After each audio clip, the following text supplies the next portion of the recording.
Hello and welcome to Education Decodes. In this video, we will talk about the summary of NCERT class 11th, chapter 3rd, matrices. Okay?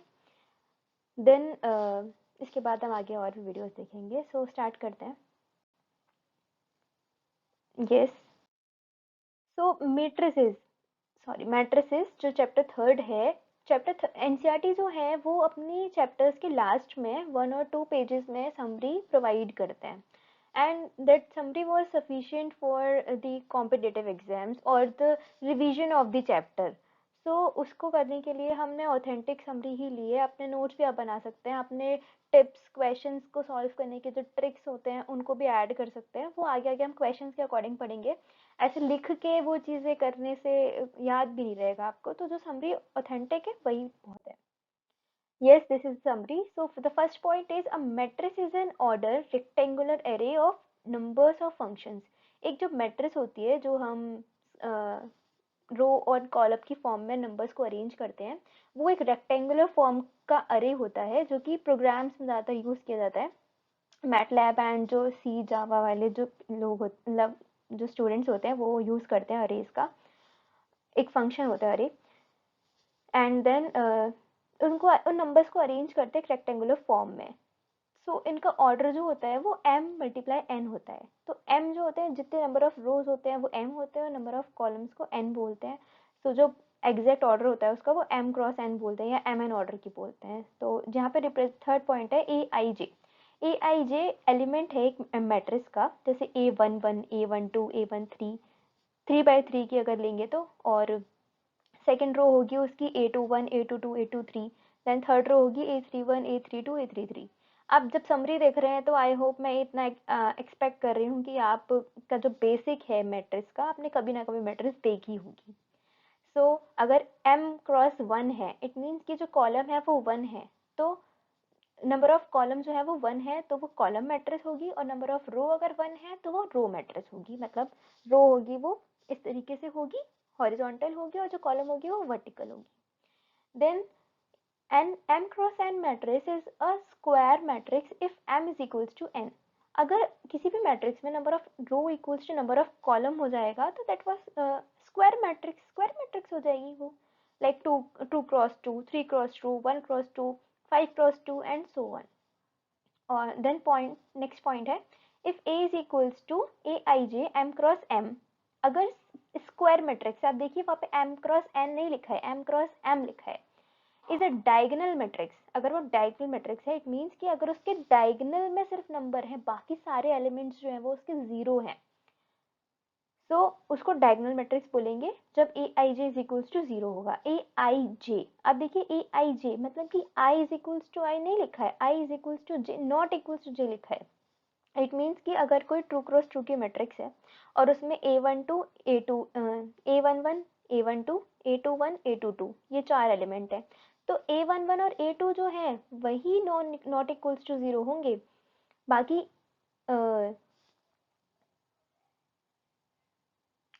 Yes wait yes इसका सीधा सीधा यही है कि diagonals वाले जो number हैं वो नॉन जीरो हैं और बाकी सारे एलिमेंट जो हैं वो जीरो हैं.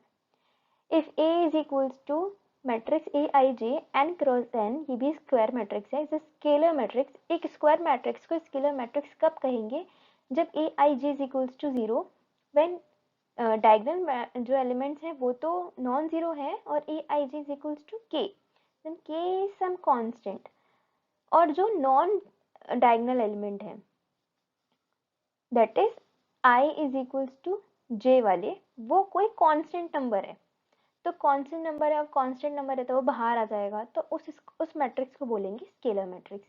आइडेंटिटी मैट्रिक्स तो आप जानते ही होंगे 1 0 0 1 1 0 0 0 1 0 0 0 1.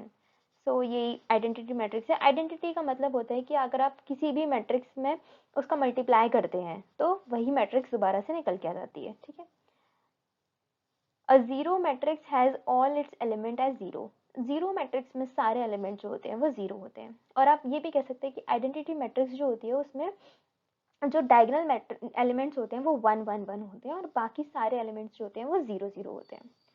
Then a is equals to, last point है, a is equals to A I J is equals to B I J is equals to B if A and B are same order.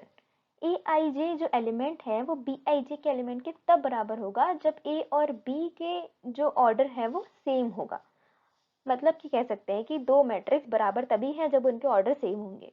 Okay, 3x3 की matrix कभी भी 2x2 की matrix के बराबर हो ही नहीं सकती है। Okay, then Aij is equals to Bij for all possible values of, और उनके एलिमेंट्स जो है उनको भी बाद में हम कंपेयर कर सकते हैं।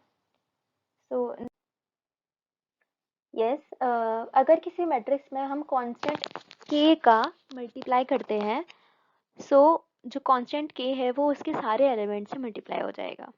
देन किसी भी अगर मैट्रिक्स में हम -1 का मल्टीप्लाई करते हैं तो उसमें से हम मतलब -1 अगर कॉमन आ रहा है तो उसके सारे एलिमेंट्स में से -1 कॉमन आना चाहिए। Then a minus B is equals to a plus, इस तरीके से इसको लिख सकते हैं, मैनिपुलेट कर सकते हैं, बहुत सारी सिंप्लीफिकेशन के प्रोसेस होते हैं।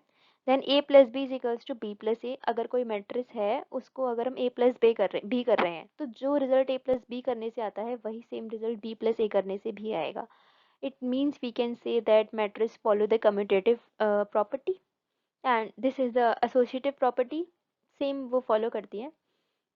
Then constant k a plus b is equals to, constant को अगर हम इन दोनों के सम से मल्टीप्लाई करेंगे तो वही आंसर आएगा जो कि अगर उनके इंडिविजुअल को मल्टीप्लाई करके देन उसका सम करने से आंसर आएगा।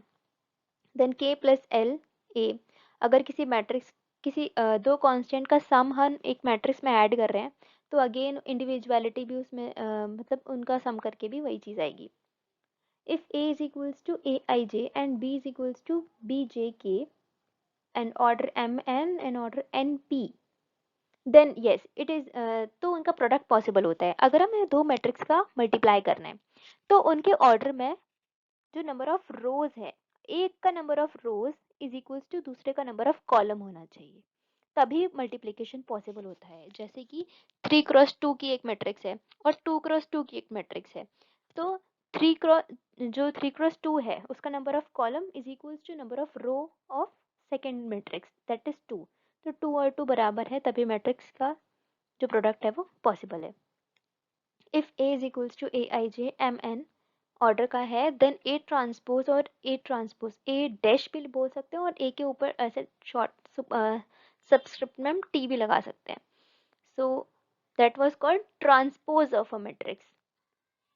उसका जो ऑर्डर है वो चेंज हो जाता है n क्रॉस m, यहाँ पे था m क्रॉस n और यहाँ पे है n क्रॉस m। अगर यहाँ पे 3/2 की मैट्रिक्स थी तो यहाँ पे 2/3 की मैट्रिक्स हो जाएगी।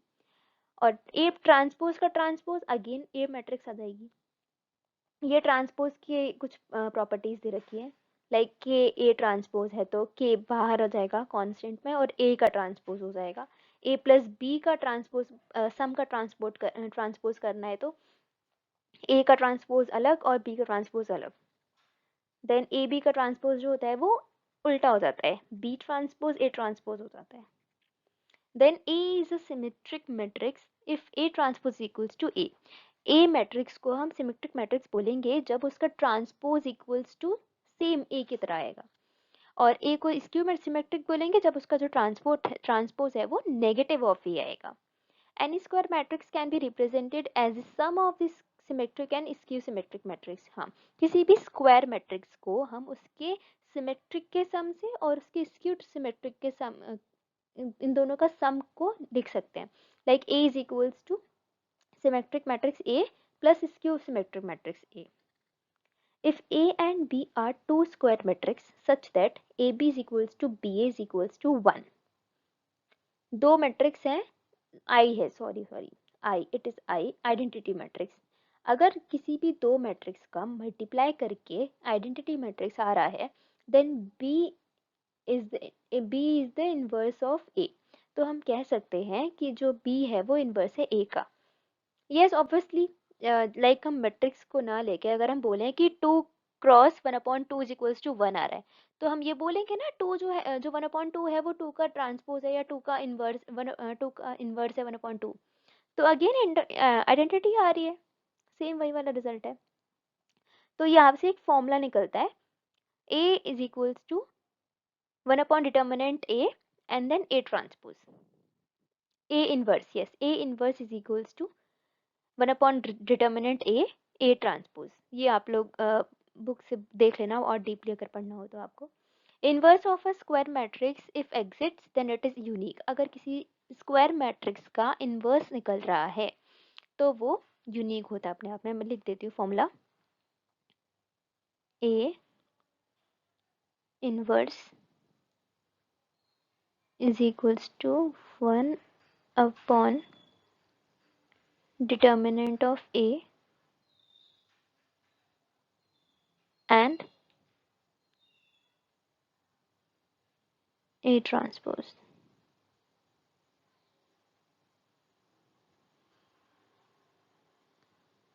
So this is the formula।